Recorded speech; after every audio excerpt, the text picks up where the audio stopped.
Mesdames et messieurs, bonsoir, merci de nous rejoindre pour ce nouveau numéro de Code 24, le magazine francophone de la rédaction de Futur TV en partenariat avec France 24. Code 24, votre code d'accès à la planète info. Passons tout de suite au sommaire de cette édition. Brasilia questionne la modernité. Construite pour 500 000 habitants, la capitale brésilienne en accueille aujourd'hui 3 millions. Accès au logement, création d'emplois, bonnes conditions de vie, intégration sociale. Que sont devenues les valeurs et les visions égalitaires de ces bâtisseurs? Vous en saurez plus ce soir dans Code 24.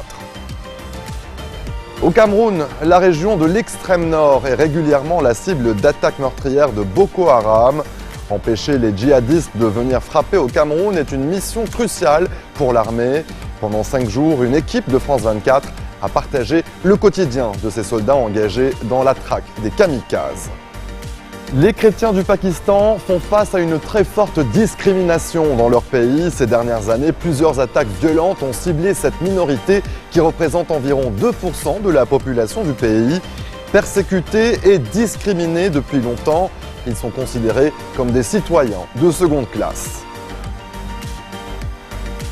Au sud-est de la France, le cœur de la Provence bat dans les collines qui relient la mer aux montagnes des Alpes.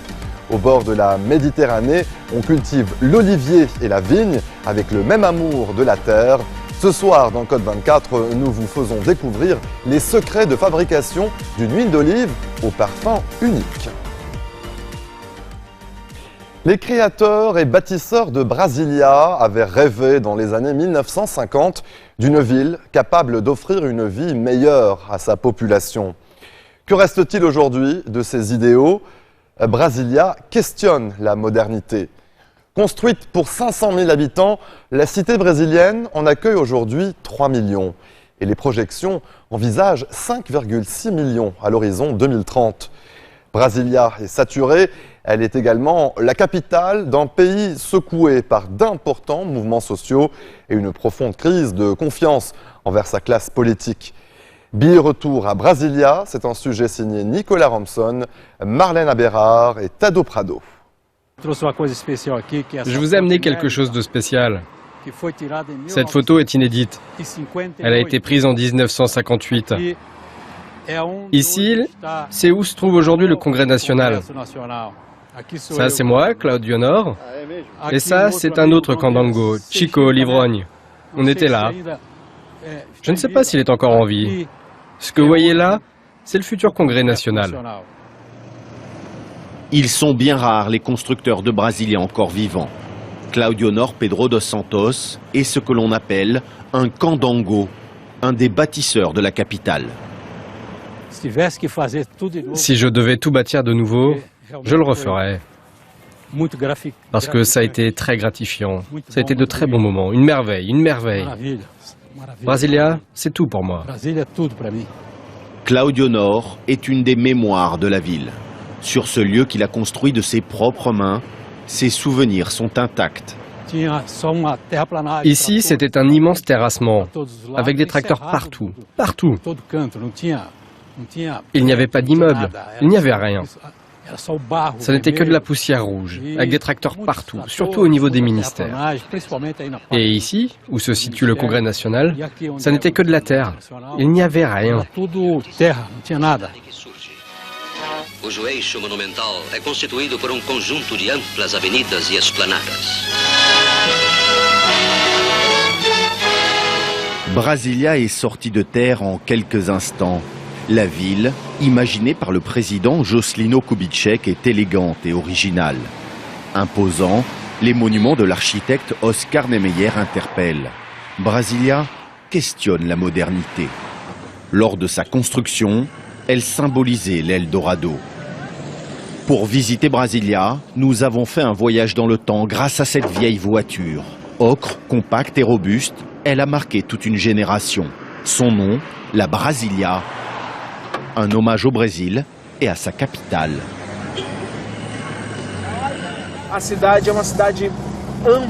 La ville est vaste, vous pouvez voir loin, voir l'horizon. C'est une ville qui va de l'avant, qui fonctionne. Il n'y a pas d'embouteillage ici. Daniel Zucco est un passionné, un amoureux de Brasilia. Ce journaliste sillonne aujourd'hui la capitale à bord de son petit bijou pour réaliser des interviews. Son émission s'appelle Ma Brasilia. L'idée de ce programme dans cette voiture, c'est de montrer à quel point les gens aiment Brasilia. Donc on utilise une voiture qui a le nom de cette ville, une voiture qui a une histoire. Les gens ont un lien avec cette voiture, une histoire à raconter. C'est une Brasilia qui sillonne Brasilia, on parle de Brasilia et très souvent avec des gens de Brasilia. La ville est un mouvement perpétuel d'automobiles, rarement interrompu par des feux. Des centaines de petits ponts, des tunnels, des bretelles d'accès. Il y a de quoi donner le tournis. Ici, les noms des rues et des quartiers sont des sigles minutieusement pensés, mais incompréhensibles par le profane.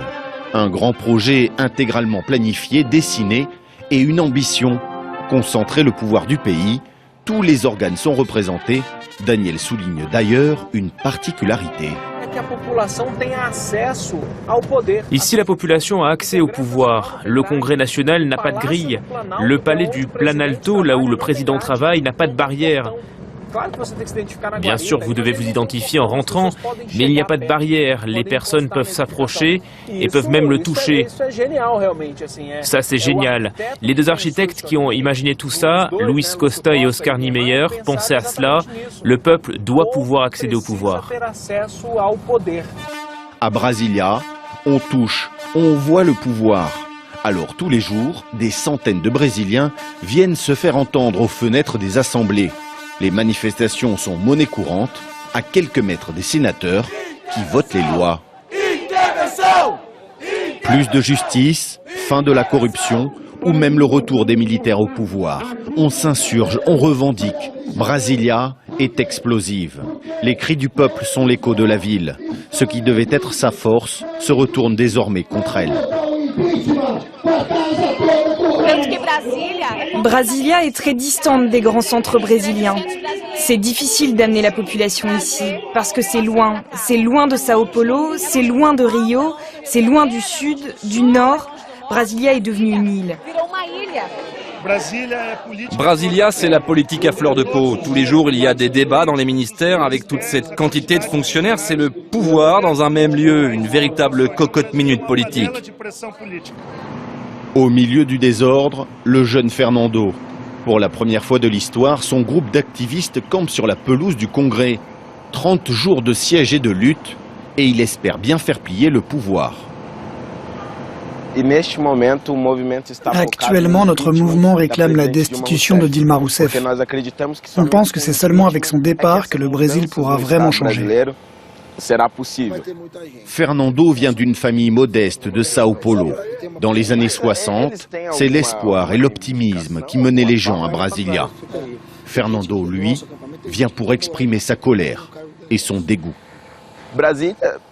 Pour moi, Brasilia, c'est l'abandon du peuple. Ils essaient de prendre soin de tout le monde, mais au final, ils ne prennent soin de personne. Et personne ne sait ce qui se passe ici. C'est une ville au milieu de nulle part. Et j'ai l'habitude de dire que c'est une ville au milieu du désert, oubliée de Dieu et du peuple. En réalité, le peuple brésilien ne s'intéresse pas à ce qui s'y passe, et quand il l'apprend, c'est la désillusion. Il est 5 heures du matin.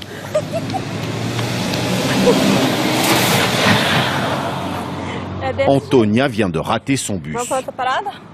Elle habite en périphérie, dans une ville dite satellite, loin du centre du pouvoir. Tu viens d'aussi loin? Mon Dieu, c'est dur. Et tu pars de chez toi à quelle heure en général?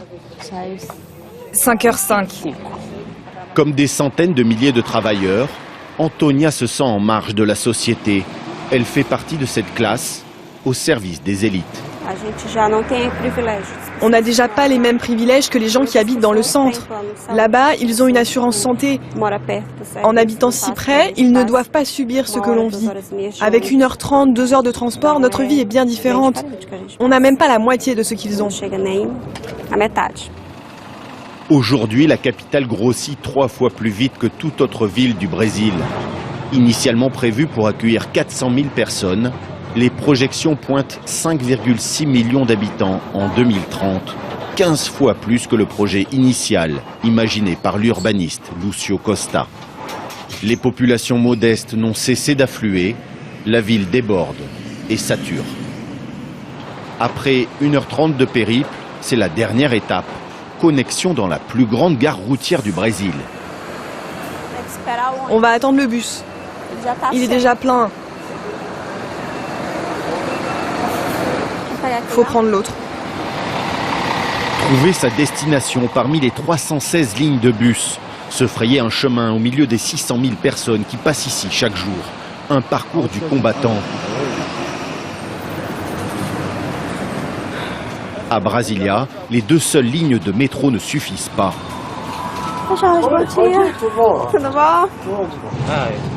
Dans cette ville, tout va se terminer en conflit. Va arriver le jour où tout le monde va se révolter. On en parle déjà sur les réseaux sociaux. C'est pas bientôt. Nous avons rencontré Elimar Nascimento, sociologue et spécialiste de Brasilia. Pour lui, les pouvoirs publics doivent agir au plus vite afin d'éviter le pire. Si les choses continuent de cette manière, on aura affaire à un environnement explosif. Un endroit où les travailleurs pauvres ont un sentiment d'injustice très fort. La perception que ces inégalités sont injustes augmente dans le pays, et en particulier ici à Brasilia. Après 2 heures de transport, Antonia arrive enfin à son travail. C'est le début de sa journée. Au même moment, dans la Lagoa Sul, l'un des quartiers les plus huppés du Brésil, João Amaral, célèbre agent immobilier de Brasilia, se rend lui aussi à son travail. Dans ce quartier, le PIB par habitant est équivalent à celui du Danemark. Ce pont est très beau. C'est l'une des cartes postales de Brasilia. Le pont Kubitschek et ce lac, c'est une vraie beauté. Dans le projet souhaité égalitaire, ce lac artificiel était le bien de tous, mais les riches propriétaires en ont fait un usage privé. Des palmiers, de luxueuses villas cachées par de hauts murs, on se croirait presque à Hollywood. Une maison comme celle-ci coûte entre 1 et 2 millions d'euros, voire même 3. C'est le prix pour une maison de ce type.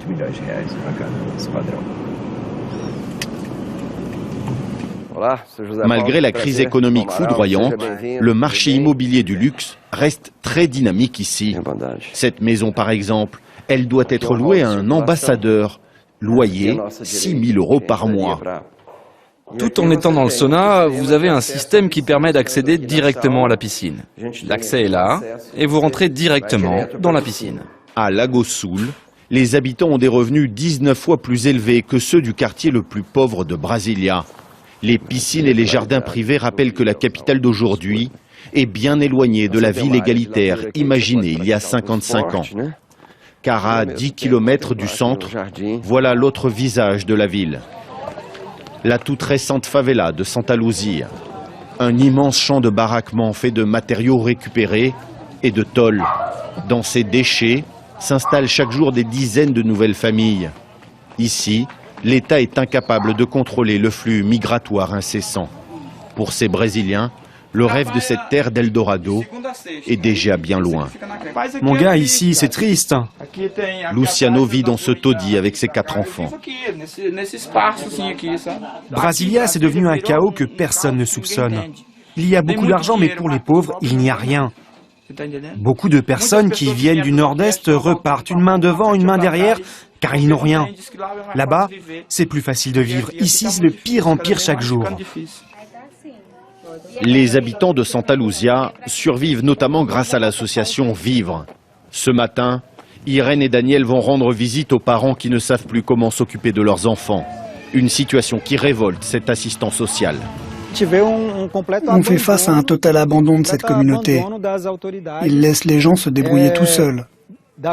Tout cela parce qu'il n'y a pas de politique de logement adaptée. Mais les gens doivent trouver un toit. Ils doivent faire face, de quelque manière que ce soit.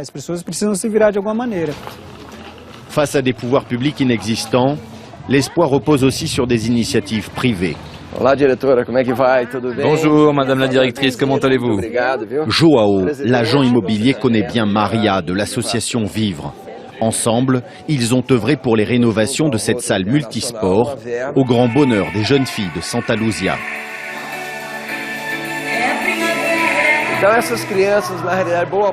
La plupart de ces enfants ont été sauvés de cet environnement. Et aujourd'hui, ils passent la journée ici, ils font leurs devoirs ou des activités culturelles. Et comme ça, on apporte un soutien supplémentaire à cette communauté. Le rêve que Jocelino Kubitschek salue de la main n'a pas su grandir. Pour beaucoup, sa capitale n'est plus qu'une utopie fissurée. Mais Daniel, l'amoureux de Brasilia, et Claudio Nor, le bâtisseur, s'accrochent encore à cet idéal de cité magique. Eu peço, como Candango, como criador dessa cidade, trabalhador dessa cidade desde o início, é que o nosso povo seja mais solidário, seja mais amigo, que Brasília seja diferente, que Brasília continue sendo como era antigamente. O senhor ainda ama a cidade? Essa cidade eu amo de coração. Eu amo de coração. Isso aqui para mim é a minha vida. Brasília para mim é a minha vida. Que é a minha vida. Seu Claudio Nor, muitíssimo obrigado pelo papo. E eu devo confessar que eu sou candango. A cidade não está pronta. Eu me considero um construtor da cidade porque a gente ainda está fazendo Brasília acontecer. E eu agradeço de verdade a coragem. Obrigado, filho. Obrigado, filho. De o senhor ter vindo fazer a minha cidade. Obrigado, filho. Hoje eu ganhei o dia. Que cachent les larmes de Daniel? De l'espoir ou des craintes? Lui veut y croire et Brasilia continue à faire rêver.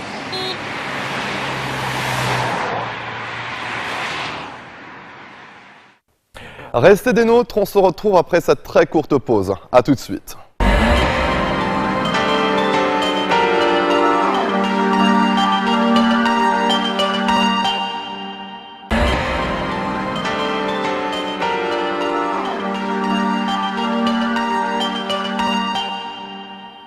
Au Cameroun, la région de l'extrême nord est régulièrement la cible d'attaques meurtrières de Boko Haram. Les attentats sont souvent perpétrés par des kamikazes, dont des femmes ou des adolescents.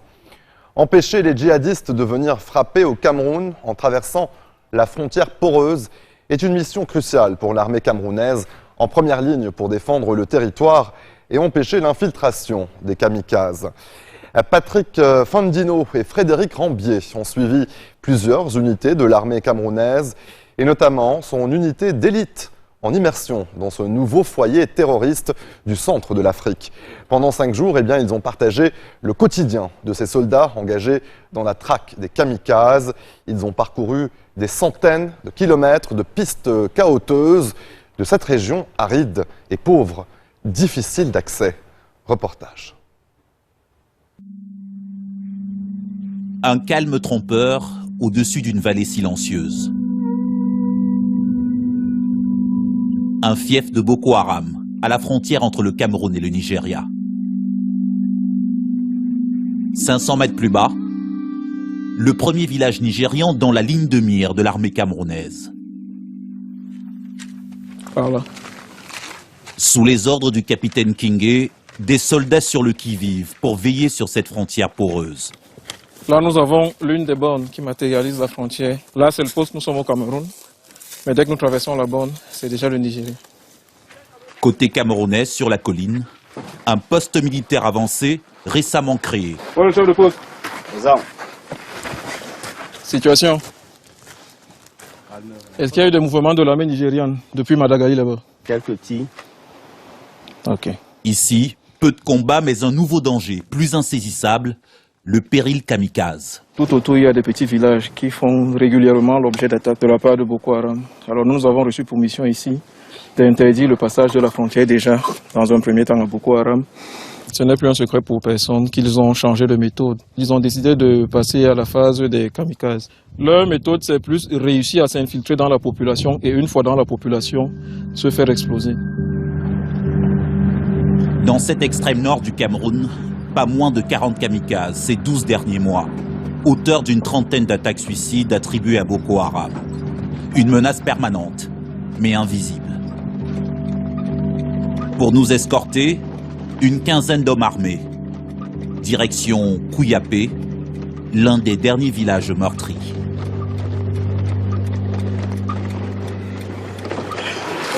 Bonjour, ça va? Ça va bien.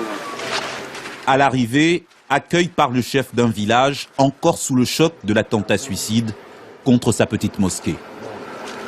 Comme vous pouvez constater, comme ça, ils sont en train d'enlever les pierres pour sortir les corps. Sur cette vidéo amateur, la mosquée filmée après l'attentat par le premier militaire arrivé sur le site. Comme vous pouvez constater, dans cette mosquée, il y a eu 13 morts, effectivement. Ça, c'est les éclats de l'explosion.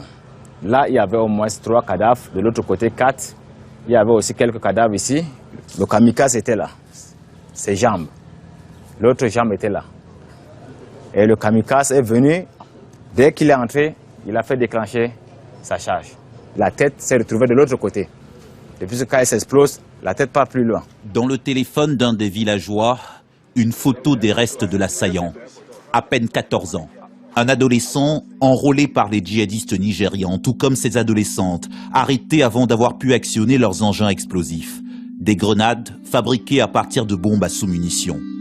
L'arsenal type des kamikazes, désormais traqué par l'unité d'élite de l'armée camerounaise. Allez-y, votre véhicule. Un corps d'élite, le bataillon d'intervention rapide, le BIR, contraint de trouver une parade à cette vague d'attaques suicides. Ce matin-là, le lancement d'une opération anti-kamikaze préparée depuis 2 semaines. Tu as combien d'hommes là-bas? Tu as combien? 240. Ok.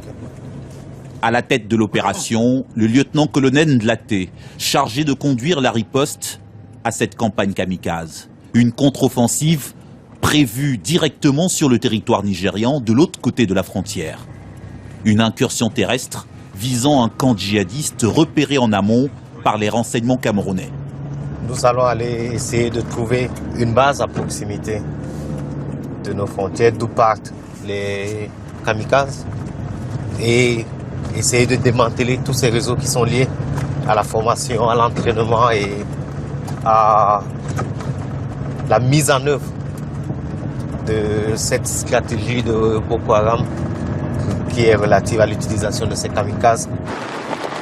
Aller frapper les kamikazes jusqu'au Nigeria, une opération plutôt risquée. Pour préparer cet assaut, rendez-vous dans leur camp de Kolofata, la base arrière de l'opération, près de la frontière nigériane. Calme-vous! L'ensemble des task force à mon commandement. Repos! Face au lieutenant-colonel, 350 soldats sur le pied de guerre. Bon après-midi, messieurs. Nous sommes à la dernière phase de nos préparatifs. Les détails opérationnels complets vous seront donnés par l'ensemble de vos commandants d'unité pour le franchissement. Avant de franchir la frontière nigériane dans le carré officier, les ultimes détails. C'est un plus qu'on vous donne, jamais. Il faut prévoir la défaillance du système. Et là, si on est coupé, c'est pas bon. Dans toutes les têtes, le risque kamikaze. Dans les briefings, on va parler non seulement d'engins explosifs, de portes piégées, de locaux piégés, de cadres de véhicules piégés, de kamikazes qui peuvent foncer sur la force. Vous pouvez arriver dans un village, un jeune garçon, une jeune fille apparemment du village s'avance vers la force. Donc nous essayons de mettre nos hommes au fait de cette menace-là et de ces risques-là. La fin du briefing et le début du compte à rebours pour le lieutenant-colonel avant l'opération prévue dans 24 heures.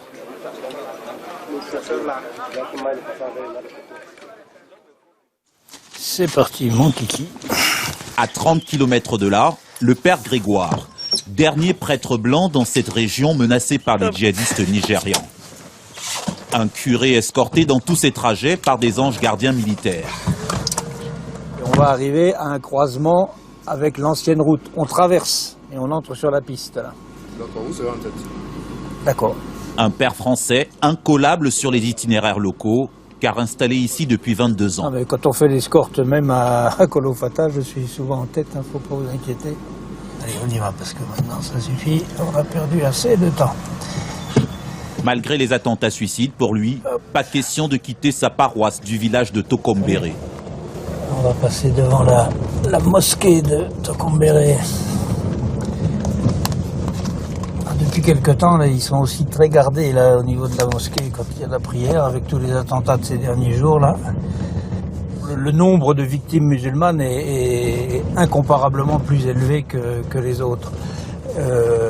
Les chrétiens, en tant que chrétiens, sont très peu nombreux finalement. Il y a des chrétiens qui ont été tués, il y a mais un certain nombre, c'est pas en raison du fait qu'ils sont chrétiens, c'est parce qu'ils étaient là à ce moment-là. Résister à cette peur, faire face à la terreur de Boko Haram, un combat revendiqué par le père Grégoire. Quitte à être protégé 24 heures sur 24, même pour aller célébrer la messe avec des chrétiens du bout du désert. La menace terroriste fait partie de la vie dans quasiment le monde entier actuellement, donc on ne va pas s'arrêter de vivre pour autant, ou alors il faudrait partir sur la Lune ou se mettre dans une bulle ou quelque part. Ça n'a pas de sens. On est là et puis on est là qu'on continue. On a encore plein de chrétiens qui sont sur le terrain et qui souhaitent rester et qui continuent à vivre en bonne relation avec les quartiers ou les communautés musulmanes. Après 1 heure de route, un hameau reculé du pays, le lieu de vie d'une petite communauté chrétienne. Salut Thomas, ça va? Bonne arrivée. Merci. Tiens, voilà le sac de la messe. C'est bien. Une messe spéciale en ce dimanche. Un jour de célébration de 3 nouveaux baptêmes. Ah voilà. Voilà les rois de la fête là. Ça c'est Pascal. Oui. Voilà. Et où est Pascaline alors? Là-bas. Salut Lunette. Ça va? Yes. Venir célébrer la vie ici, en dépit du danger, presque un défi lancé à Boko Haram. Moi j'ai pas peur de la mort physique. J'aurais peur de mourir bêtement, comme je dis souvent. C'est-à-dire, ce qui me fait peur, c'est de mourir sans que ma vie ait eu un sens. Que je cherche à éviter la mort ou pas, elle va venir à ma rencontre. Alors si elle me trouve planqué derrière un arbre, j'aurai honte. Si elle me trouve en train de faire mon boulot, allons-y. Je suis prêt. La guerre en toile de fond de chaque office célébré par le père Grégoire.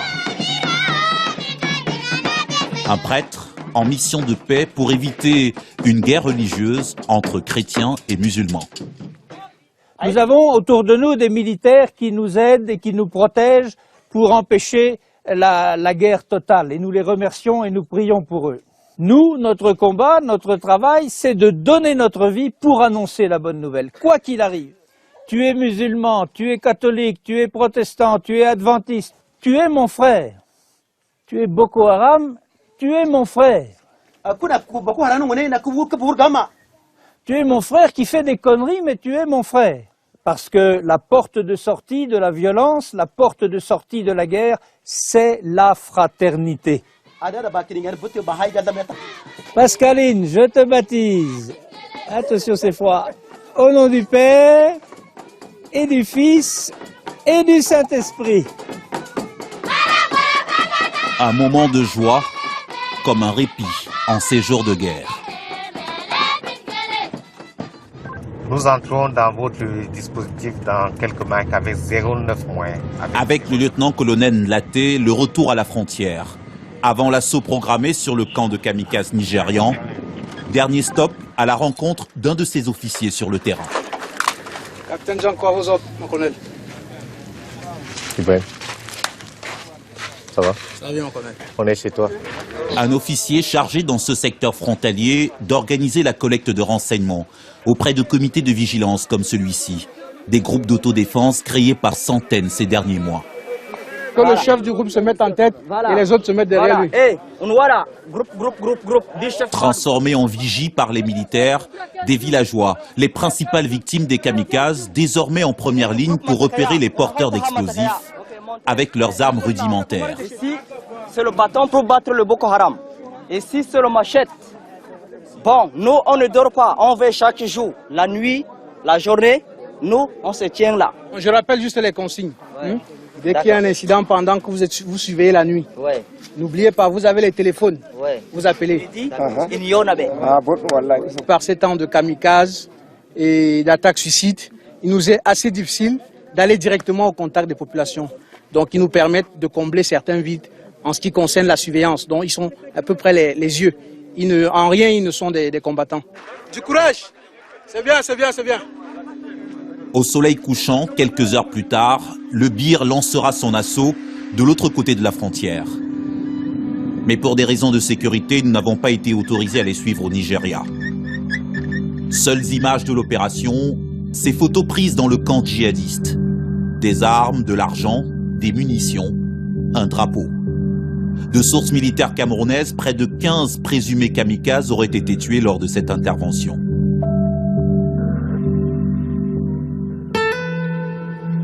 La vague d'attentats suicides, elle, a déjà fait plus de 200 morts au Cameroun.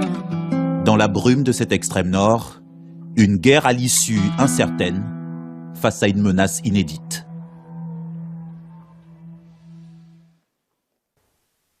Restez des nôtres, on se retrouve après ceci.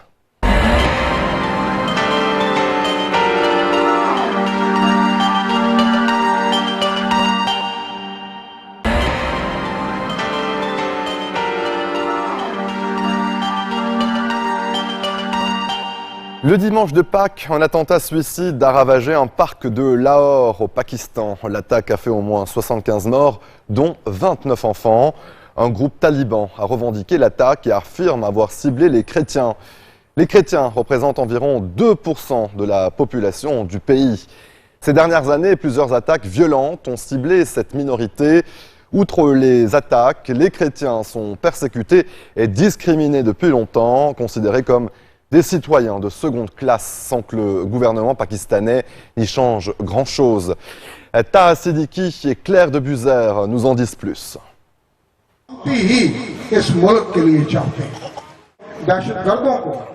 Mon Dieu, je t'en prie, guide ces terroristes qui répandent le chaos et la mort.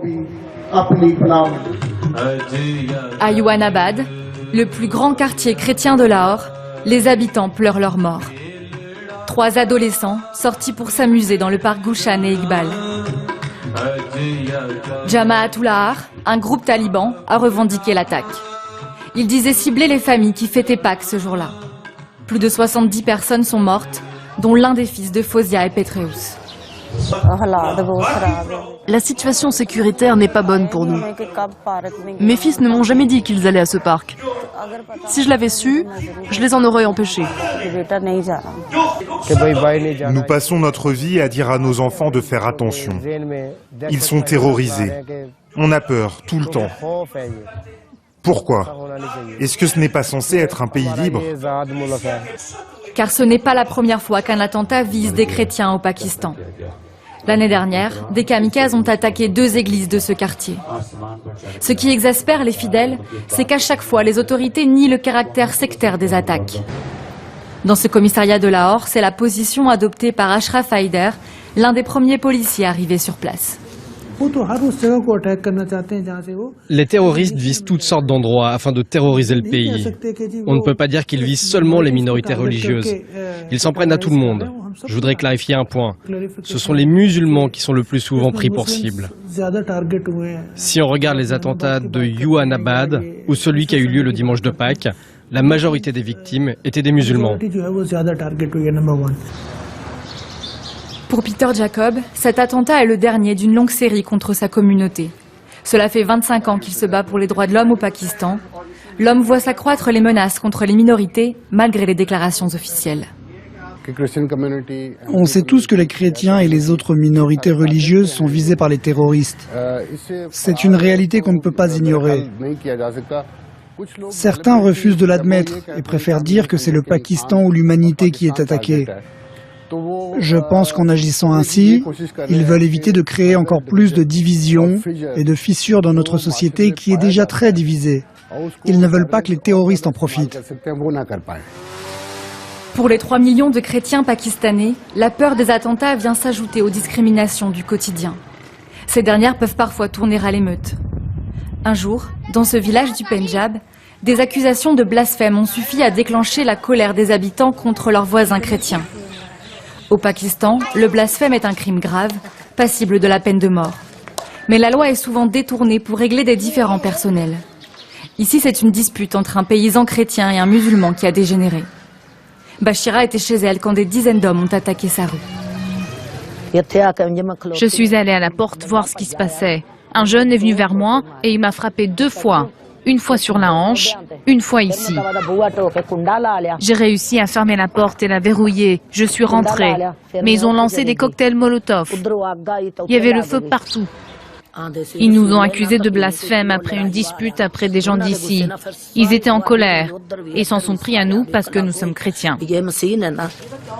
Après ces émeutes, personne n'a été arrêté. Et si aujourd'hui la cohabitation avec leurs voisins musulmans est paisible, les violences d'hier ont laissé des traces. On a encore peur parce que ça pourrait se reproduire. On vit avec cette peur maintenant. Dans le Pendjab, les chrétiens sont des citoyens de seconde classe, souvent cantonnés à des métiers peu considérés. Mancha nettoie des bureaux depuis 26 ans pour à peine 150 € par mois. Le soir, il s'occupe des voitures d'une famille aisée de la ville. Un seul emploi n'est pas suffisant pour couvrir toutes les dépenses de ma famille, alors je fais ça en plus. Mancha et sa famille ont déjà pensé à s'exiler, comme des milliers de chrétiens pakistanais l'ont déjà fait. Je suis pakistanais, mais c'est difficile pour les chrétiens ici. On est regardé de haut.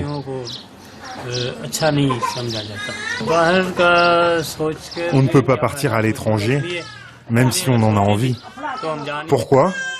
Nous n'avons pas les moyens de partir. En représailles à l'attentat du parc de Lahore, l'armée a annoncé une opération militaire dans le Pendjab pour éradiquer le terrorisme. Mais le gouvernement n'a rien prévu pour mieux protéger les chrétiens. Pourtant, les talibans ont menacé de continuer à s'en prendre à eux. Cette semaine, nous partons à la conquête du plus emblématique monument de Paris, la Tour Eiffel. Aux yeux du monde entier, depuis près de 130 ans, elle symbolise à elle seule la capitale française. Nous allons gravir ses étages et partir à la découverte de l'histoire de cette grande dame qui attire chaque année près de 7 millions de visiteurs et qui n'a pas encore livré tous ses secrets. Damien Coquet.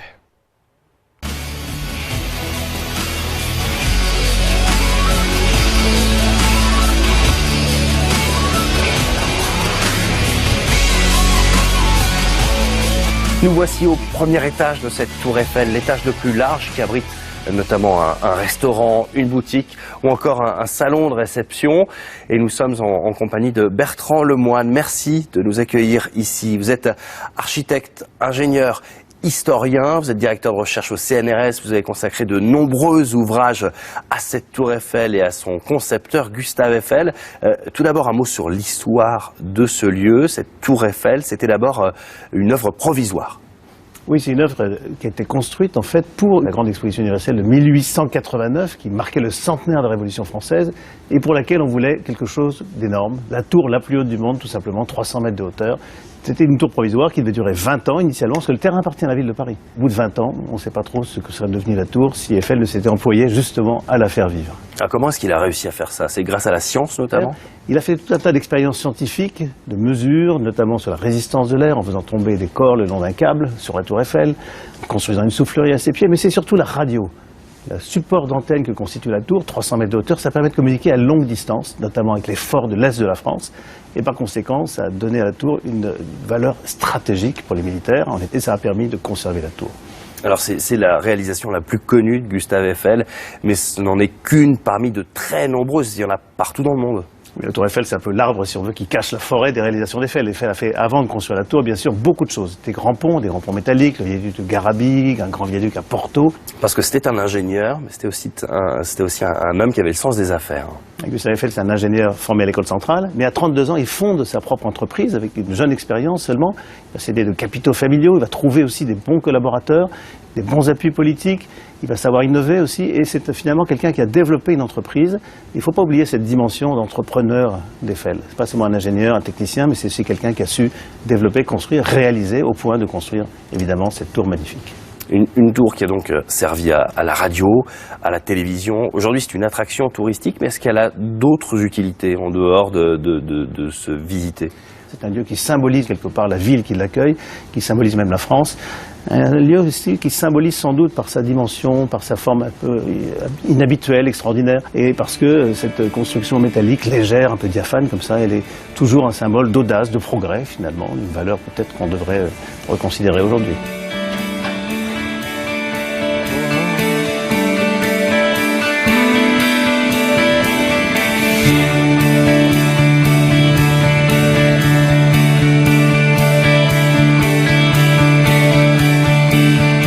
Nous sommes à présent au deuxième étage de la Tour Eiffel, juste à côté du restaurant Le Jules Verne. Si vous voulez manger ici et avoir une jolie vue, pensez quand même à réserver plusieurs mois à l'avance.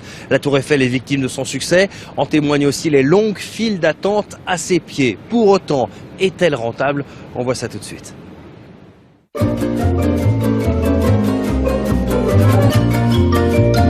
À l'époque, la construction de la Tour Eiffel avait coûté près de 7 800 000 francs or, l'équivalent aujourd'hui de 32 millions d'euros.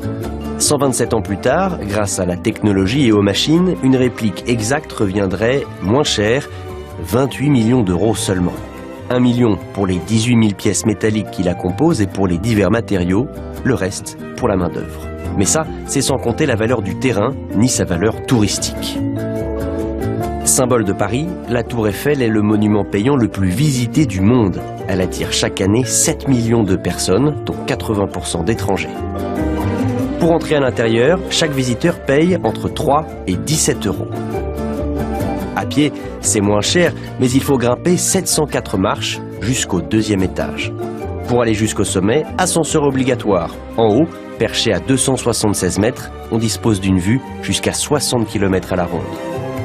L'affluence est telle que les ascenseurs parcourent en un an l'équivalent de 2,5 fois le tour de la Terre. Revers de la médaille, les frais d'entretien sont importants. Chantier permanent, la Tour Eiffel est par exemple repeinte tous les 7 ans. En tout, 250 000 m² de surface à recouvrir. 60 tonnes de peinture sont nécessaires et il faut compter 1 an et demi pour tout repeindre. Malgré tout, le monument rapporte. La Tour Eiffel génère chaque année plus de 78 500 000 euros de chiffre d'affaires.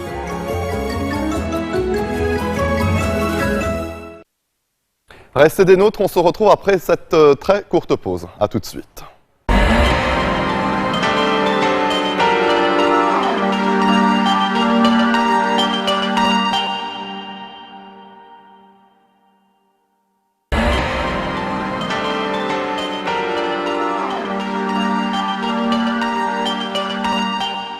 Au sud-est de la France, le cœur de la province bat dans les collines qui relient la mer aux montagnes des Alpes. Ce sont ces coteaux de vignobles, de cultures et de paysages colorés qui ont charmé Cézanne, Van Gogh ou Chagall. Il existe au sud de la Provence un domaine rare, le château Léoube. On y produit 2 breuvages millénaires, l'huile d'olive et le vin.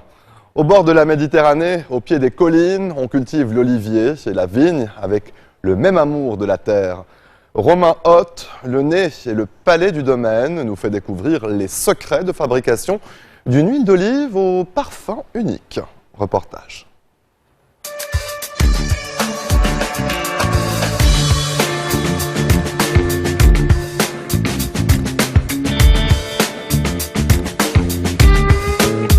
La Provence, c'est le soleil, la mer pas très loin, un climat exceptionnel, l'art de vivre, la vigne, les oliviers, c'est des endroits magiques. Un olivier, c'est un peu comme un ami, on peut le garder toute la vie. Normalement, quand on plante un olivier, il y en a qui disent qu'on le plante pour 1000 ans, 2000 ans. Il existe au sud de la Provence, sur les rives de la Méditerranée, un domaine rare, le château Léoube. On y produit 2 breuvages millénaires, l'huile d'olive et le vin. Ce matin, dans les chais de vinification, on procède à une opération capitale, l'élimination des dépôts indésirables. Donc là, on goûte un rosé 2015, donc qui vient de finir de fermenter. On est sur une opération qu'on appelle de soutirage. On va séparer le vin clair du dépôt qui est en fond de cuve. Voilà, donc le vin clair va être renvoyé dans une autre cuve où là il va continuer encore à se déposer et on répétera l'opération plusieurs fois avant la mise en bouteille. Là on est sur un assemblage Grenache-Cinsault, qui sont les deux variétés qui forment les bases de nos rosés. Romain Hotte est à la fois le nez et le palais du domaine. Cette année, la récolte a été bonne.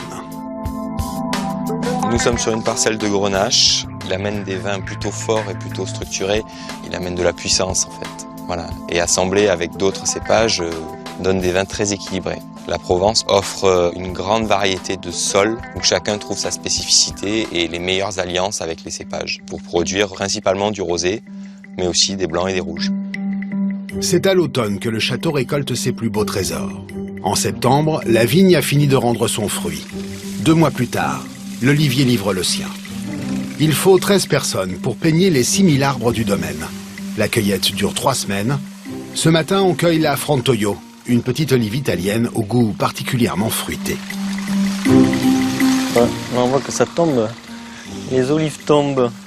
Quand elles tombent, elles ne peuvent pas être plus mûres que ce qu'elles sont. Une belle récolte d'olives avec des olives vertes sur le même arbre. Des olives tournantes, hein, comme celle-ci par exemple, comme celle-ci, donc qui sont moitié vertes, moitié noires. Et puis celles qui sont vraiment très très mûres, les olives plus noires, comme celle-ci, celle-ci.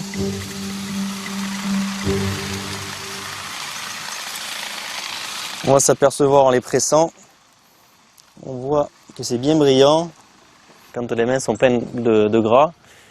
Qu'on s'imagine l'huile sur la salade et les tomates, c'est parfait. On peut commencer à se dire c'est le moment de récolter. On cultive une dizaine de variétés d'olives sur le domaine. Dans la région, la qualité de la terre est exceptionnelle. On a un terroir qui est bien spécifique à notre région et particulièrement au site qui est ici, avec une bonne dose d'argile donc sur notre terrain et puis du schiste qu'on va ressortir par la manière de cailloux comme ici encore du schiste, voilà, sinon du quartz blanc. Donc qui fait que nos sols restent bien en place sur un terrain assez pentu et donc ça permet de bien drainer l'eau pour éviter que l'eau ne court et ne ravine trop nos parcelles. Une fois récoltées, les olives sont effeuillées et apportées au moulin. Château-les-Houbes en livre près de 3 tonnes par jour tout au long de la récolte. Et voilà, emballer c'est peser. Au moulin du Haut-Jasson, les olives vont être lavées, puis broyées et malaxées. Il faudra 8 kg d'olives pour obtenir 1 litre de cet élixir doré. Mais l'huile d'olive a besoin de repos pour livrer toutes ses saveurs. Comptez 2 mois et demi de sommeil pour la clarifier. Comme il élabore ses vins, Romain Hotte compose son huile. Chaque année, il en assemble les différentes variétés pour n'en créer qu'une, au parfum inimitable. Romain Hotte est à la fois œnologue et oléologue. Comme ça, à premier abord, on se dit c'est de l'huile d'olive, mais quand on les goûte, elles ont toutes un goût différent, une sensation en bouche de gras ou de finesse qui est différente. On a par exemple ici le Frantoio qui a un côté un petit peu plus gras, un côté peut-être artichaut ou un peu plus vert, donc c'est bien. Tout seul c'est un peu trop, mais voilà, en complément ça devrait bien fonctionner. Au total, pour trouver la bonne formule, il va assembler 6 huiles et créer la cuvée Château-les-Houbes 2015. Il y a un moment où on dit oui, c'est ça, parce qu'il est équilibré et agréable et parfumé. L'huile d'olive, ça peut se goûter seul sur un morceau de pain et c'est quand même, pour finir un repas, c'est peut-être le mieux de saucer son huile dans l'assiette, même si c'est pas très poli.